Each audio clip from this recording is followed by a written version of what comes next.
श्रीमद् भागवतम का दूसरा कैंटो पाठ की कथा को जारी रखता है। पहले कैंटो में स्थापित मौलिक शिक्षाओं पर आधारित होता है। यहाँ दूसरे कैंटो का एक अवलोकन है।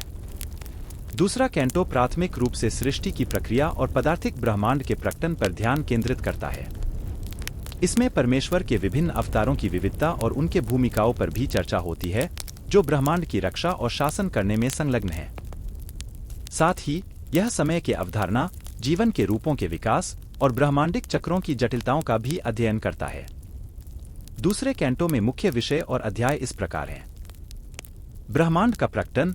इस खंड में सृष्टि की प्रक्रिया में खोज की गई है, जिसमें परमेश्वर से पदार्थिक तत्व कैसे विकसित हुए और ब्रह्मांड कैसे बना बताया गया है। सृष्टि की प्रक्रिया, विभिन्न ग्रह प्रणालियों, उन्हें प्रबंधित करने वाले देवताओं और पदार्थिक ब्रह्मांड की व्यवस्था के बारे में विस्तृत वर्णन प्रदान किया गया है। परमेश्वर के अवतार। परमेश्वर के विभिन्न अवतारों की चर्चा की गई है, जो ब्रह्मांडिक व्यवस्था को बनाए रखने और दुष्ट बलों को समाप्त करने में उनके दिव्य उद्देश्य और कार्यों को बल देती है। राजा परीक्षित के प्रश्न। राजा परीक्षित अर्जुन के पोते शुकदेव गोस्वामी से आत्मसाक्षात्कार की अंतिम लक्ष्य और प्रक्रिया के बारे में पूछते हैं।